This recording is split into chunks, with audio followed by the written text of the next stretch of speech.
Good evening students. आज मैं आपके सामने बहुत ही अच्छी चीज़ लेकर आया हूँ। बायोलॉजी के बहुत ही महत्वपूर्ण नोट्स हैं जो कि सारी कॉम्पिटिटिव एग्ज़ाम के लिए बहुत महत्व, खास करके आपकी जो नीट वगैरह हैं, पीवीएफटी हैं, इनके लिए है ये। अब यहाँ पर अपन देखें कि ये अपन बायोलॉजी का ले रहे हैं कि बायोलॉजी जीव विज्ञान। जीव विज्ञान का एक शाब्दिक अर्थ जो दो चीज़ें बताई गई हैं, यहाँ पर दो शब्द बताए गए हैं शाब्दिक अर्थ के रूप में। जीव विज्ञान को दो पार्ट में तोड़ा गया है। एक बायोलॉजी अपन देखते हैं। बायोलॉजी एक बायोस होता है और लोगोस होता है। बायोस का मतलब होता है लाइफ और लोगोस का मतलब होता है टू स्टडी, अध्ययन करना। मतलब जीवन का अध्ययन करने वाले विज्ञान की शाखा क्या कहलाती है? बायोलॉजी कहलाती है। इसको दो भाग होते हैं बायोलॉजी के, एक जूलॉजी होता है और दूसरा जो होता है वो क्या होता है? बॉटनी होता है। ये दो भाग यहाँ पर आपको देखने को मिल रहा है, जूलॉजी और बॉटनी। जूलॉजी है ना, it is the branch of biology which deals the study of organisms, और botany which deals the study of plants. ये पेड़ पौधों का अध्ययन करती है और ये जीव जंतुओं का अध्ययन करती है। आगे बढ़ते हैं कि बायोलॉजी की ये परिभाषा हो गई। वनस्पति का जो जनक है, जीव विज्ञान के जो जनक हैं वो, और वनस्पति के जो जनक है वो, उनके बारे में अपन बात करते हैं कि जीव विज्ञान के जो जनक है, प्राणी विज्ञान के जनक को किसको कहा जाता है? अरस्तु को कहा जाता है, ठीक है। और वनस्पति विज्ञान के जनक किसको कहा जाता है? थियोफ्रस्ट। एक बहुत महत्वपूर्ण प्रश्न है अपने आप में। फिर आगे बढ़ते हैं अपन, यहाँ पर विज्ञान की कुछ विशेष शाखाएं दे रखी हैं जिसके माध्यम से अपन तैयार करेंगे कि कौन कौन सी शाखाएं होती है और किसका अध्ययन करती है। एपीकल्चर, फर्स्ट वाला क्या है? एपीकल्चर। एपीकल्चर जो रहता है ये आपको मधुमक्खी पालन भी बोला जाता है इसको, नहीं, मधुमक्खियों का अध्ययन करती है, एपीकल्चर कहलाती है। सेरीकल्चर, कीटों का अध्ययन करती है, नहीं, रेशम के जो कीट होते हैं उनका अध्ययन करती है, सेरीकल्चर कहलाती है। इसमें मलबरी जो रहते हैं वो आते हैं। पिसीकल्चर, पिसीज मतलब मछलियाँ, मत्स्य विज्ञान कहा जाता है, मछलियों का अध्ययन करने वाली। फिर आता है माइकोलॉजी, कवकों का अध्ययन करने वाली। फिजियोलॉजी है ना, फाइकोलॉजी, ये शैवाल का अध्ययन करने वाली। ऐसे ही अगर हम बात करें तो आगे आगे बहुत सारी ब्रांचेस हैं आपकी कि जिसके माध्यम से आपको तैयार करना है कि कौन कौन से होते हैं। एक फाइकोलॉजी हो गई आपकी, एक पोमोलॉजी होती है, फलों का अध्ययन करती है। ऑर्निथोलॉजी, पक्षियों का अध्ययन करती है। सलीम अली को भारतीय पक्षी विज्ञान का जनक कहा जाता है। फिर यहाँ पर एक बहुत महत्वपूर्ण नोट्स लिया है कि सलीम अली जो थे वो भारतीय पक्षी विज्ञान के जनक कहा जाता है। भारतीय पक्षियों के जनक, ये फादर ऑफ ऑर्निथोलॉजी। ऑर्निथोलॉजी मतलब क्या? पक्षी विज्ञान, पक्षियों का अध्ययन करने वाले विज्ञान की शाखा ऑर्निथोलॉजी कहा जाता है और इसके जनक कौन है? सलीम अली। इक्थियोलॉजी, ये मछलियों का अध्ययन कहा जाता है। ये देखो, पीसीकल्चर मत्स्य पालन किया जाता है और मछलियों का अध्ययन करने वाली क्या कही जाती है? इक्थियोलॉजी कहा जाता है। है ना। एंटोमोलॉजी कीटों का अध्ययन करती है। ऐसे सेरीकल्चर, तो वो सेरीकल्चर मतलब रेशम कीट पालन, और एंटोमोलॉजी मतलब सारे कीट आ जाते हैं इसमें। ओफियोलॉजी, ओफियोलॉजी सर्प, स्नेक्स का अध्ययन करने वाले विज्ञान की शाखा ओफियोलॉजी कहलाती है।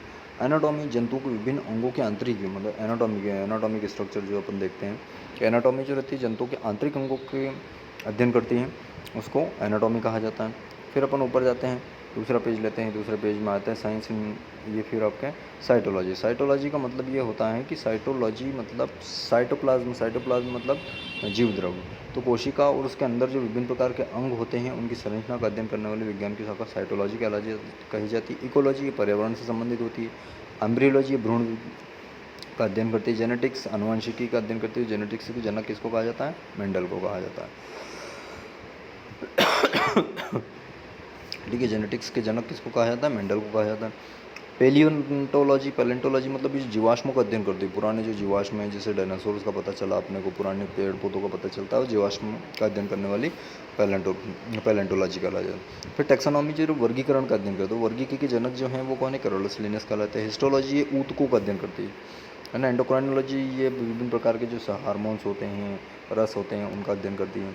पैरासाइटोलॉजी, परजीवी विज्ञान होता है, जो कौन कौन से परजीवी जीव होते हैं जो अलग अलग जीवों पर जीवित रहते हैं। एथोलॉजी मतलब इसके अंतर्गत क्या होता है? प्राणियों को व्यवहार का अध्ययन किया जाता है, कौन कैसा व्यवहार करता है। हर्पेटोलॉजी जो रहते हैं ये विज्ञान की ऐसी शाखा जैसे सरीसृप वगैरह जो रहते हैं, रेप्टाइल्स जो रैंक पर चलते हैं, उनका अध्ययन करती है। एम्फीबियन इसमें आते हैं, एम्फीबिया भी आते हैं, है ना। इथोलॉजी देख लिया अपन ने, प्राणियों का व्यवहार का अध्ययन करती है। फिर अपन लिम्नोलॉजी, लिम्नोलॉजी जैसे नदी सरोवर स्थित जो मीठे पानी में पाए जाने वाले प्राणियों का अध्ययन करने वाली क्या कहलाती है? लिम्नोलॉजी। अब अपन बात करते हैं बैक्टीरियोलॉजी। बैक्टीरियोलॉजी जो है वो क्या है? तो बैक्टीरियोलॉजी बहुत ही, बैक्टीरिया नाम से स्पष्ट है कि काय का अध्ययन करेगी बैक्टीरियोलॉजी? आपका बैक्टीरिया का अध्ययन करेगी, जीवाणुओं का। ठीक है। वायरोलॉजी वायरस का अध्ययन करेगी। एग्रोनॉमी ये खेती से संबंधित होती है, शस्य विज्ञान जो खेतों में उगाई जाने वाली फसलों का अध्ययन करती है, नाम से स्पेशलिटी एग्रोनॉमी, तो नाम से आप ध्यान रखें इसको।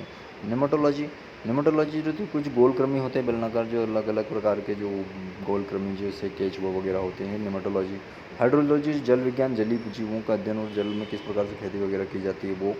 माइक्रोबायोलॉजी सूक्ष्म जीव विज्ञान कहा जाता है, सूक्ष्म जीवों का अध्ययन करते हैं। हॉर्टिकल्चर इसे उद्यान विभाग, मतलब जो जो अपन उद्यानों से संबंधित अध्ययन, मतलब कौन सी घास कैसे उगती हैं, उसमें किस प्रकार के पोषक तत्वों की जरूरत पड़ती है, वो चीज़ें। पेडोलॉजी ये जब मिट्टी के बारे में है ना। एडोफोलॉजी भी कहा जाता है, पेडोलॉजी को क्या पकड़ा जाता है, एडोफोलॉजी भी कहा जाता है, मिट्टी का अध्ययन करती है ना। और ऐसे पेडोलॉजी से ही मिट्टी जो बनाने की प्रक्रिया होती है उसको पेडोजेनेसिस से मृदा निर्माण कहा जाता है, ठीक है। फ्लोरिकल्चर जो रहता है वो पुष्प विज्ञान कहा जाता है ना। फ्लोरिकल्चर किसको कहा जाता है, पुष्प विज्ञान, फूलों का अध्ययन कर जाते हैं। लेरिनोलॉजी, लेरिंगोलॉजी जो रहता है वोकल कार्ड, जैसे कि अपने रज्जू के बारे में अध्ययन किया जाता है, जो आपकी जो स्वर नाल होती है उसके बारे में। फिशियोट्री, इसके अंतर्गत मस्तिष्क संबंधी विकारों का अध्ययन किया जाता है। साइकेट्री बोला जाता है इसको, साइकेट्री पढ़ते हैं इसको, नाम तो फिजियोट्री पढ़ने में आ रहा है, लेकिन ये क्या है, साइकेट्री। साइकेट्रिस्ट होता है डॉक्टर जो दिमागी संतुलन बिगड़ जाता है उन लोगों का इलाज करते हैं, तो उसके अंतर्गत ये आते हैं, है ना। फिर तब टैक्सी डर्मेटोलॉजी है, चर्म प्रसाधन विज्ञान, मतलब चर्म में अलग अलग प्रकार के रोग होते हैं उनके निदान, ये बोलना। वेटरनरी साइंस मतलब ये पशु विज्ञान है ना, वेटरनरी जिसको बोलते हैं अपन, तो वेटरनरी मतलब PVFT जिसको प्री वेटरनरी टेस्ट के लिए जो होती है, वहाँ वेटरनरी साइंस आता है ना। जंतुओं का अध्ययन करने वाली, जीवों का अध्ययन करती है जो पशुओं का, ठीक है। अब यहाँ पर एक पेज और ले लेते हैं अपन, एक पेज में केवल ये करेंगे अपन, तो इस पेज में बायनॉमिनल नॉमेनक्लेचर, द्विनाम नामकरण पद्धति जिसको बोला जाता है। कैरोलस लिनियस को 1753 में वर्गीकरण के जनक कहा जाता है। कैरोलस लिनियस ने 2 प्रकार की किताबें भी लिखी थी, सिस्टम नेचुरी और प्लांटेरम स्पीसीज नाम की 2 किताबें इन्होंने लिखी थी। और तो इसमें क्या है कि इन्होंने सन 1753 में कैरोलस लिनियस ने द्विनाम पद्धति प्रचलित किया था। इसमें पहला शब्द जो रहता है वो द्विनाम में 2, पहला वंश और दूसरा जाति का होता है ना, ऐसा जानते ही अपन। तो ये चीज़ें होती हैं वंश और जाति से। मनुष्य में होमो और सेपियंस, तो होमो क्या है, इसका वंश है, और सेपियंस क्या है, मनुष्य की जाति। कैरोलस लिनियस वर्गीकरण को जन्मदाता भी कहा जाता है, मतलब जनक कहा जाता है।